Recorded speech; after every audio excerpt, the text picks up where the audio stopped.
Good afternoon. My name is Shadrock Roberts, and I work in USAID at the GeoCenter. And the goal of the GeoCenter is to help the rest of the agency leverage and use geographic information for better development interventions.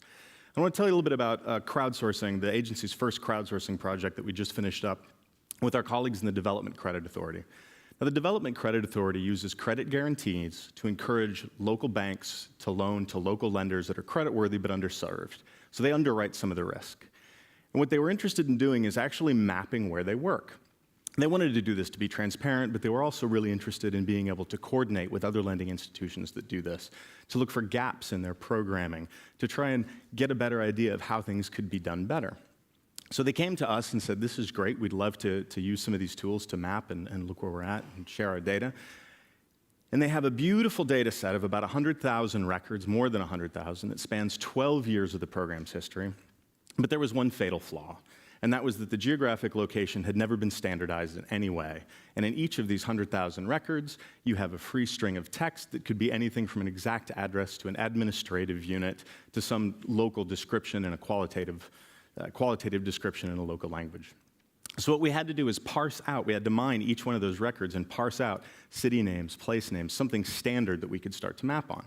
So how did we do this? Well, the first thing we realized is that we were going to run into some trouble computing. So we had to use a hybrid method. This gets to what Patrick was just talking about. You can't have the crowd do everything. So we reached out to our partners at NGA, who helped us automate a process to go through some of these. But then we had to start thinking about where we would go from there. We still have thousands of records that we need to parse out. Well, when it's just a couple of us sharing information on a government system, that's fine. The server's happy, our chief information officer's happy. But when you start talking about crowdsourcing and how you're going to bring in a whole bunch of people in an online environment, that starts to create some concern. When you start talking about publishing open data and having different APIs, a lot of our big institutions aren't necessarily prepared for this yet, and that becomes a real drag on the system. So we had to partner with our friends at ESRI, we partnered with Socrata, and we ended up building an application on data.gov, which is a US federal repository for data, so that for the first time, it could actually be used as a crowdsourcing platform. Once you have to deal with the infrastructure issues, another big surprise, especially if you're in a big federal or international humanitarian agency, is policies. There was a big question about whether or not we could even use volunteer labor. We came up against policies about personally identifiable information. We came up with policies that governed how much information we can share. So if you work at a big agency, you really need to cozy up to your lawyers and your general counsel to find out if you can do this at all. So after we dealt with infrastructure, after we dealt with policy, the third really big thing that big agencies need to think about when they're engaging with crowdsourcing is the relationship. We had fantastic support from the Standby Task Force and from GIS Corps. Many of the pivotal people that made that happen are in the audience today. I encourage you to talk to them. But we really needed to have a discussion with them, and we needed to clearly articulate exactly what we needed volunteers to do. And they wanted to clearly articulate with us exactly what their capacity was. So there had to be a real discussion in a project sense around this. But the beautiful thing that happened is the more we started to talk about it and build interest in this, is there became more of a discussion about development in general. And the volunteers that we were working with got more invested in USAID's data and what USAID was doing. So we're moving beyond just open data and open transparency that you can go click on a map and find something.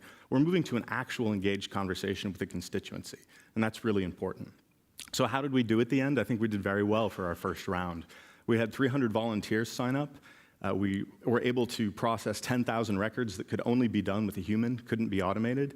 The accuracy assessment was about 85%. We did it in 16 hours. We treated it like a very bounded project, which has some implications for disaster response. But the other thing, as I said, is there was much more interest in what Development Credit Authority was doing, and people started to monitor Development Credit Authority on Twitter and Facebook and really get more interested in this programming. So now Development Credit Authority has a set of beautiful maps online. And USAID missions and banks all over can take a look at where credit guarantees are available. They can share these maps with other donors to better coordinate. But we didn't just want to trap the data in a mapping application, as the last speaker very rightfully pointed out. We wanted to make the data open. So all of the data that we have can be used by other groups like openspending.org to take a look at what the Development Credit Authority is doing in ways we might not have even anticipated. So all of these things, the maps, the scrupulously handcrafted metadata, the accuracy assessment, and a very detailed methodological study is all available online. You can find it by searching USAID Crowdsourcing Transparency or tweet to USAID_credit. Because in reality, transparency about international aid isn't about just putting your dots on a map and showing where you work. It's about saying how you work and what you know. Thank you very much.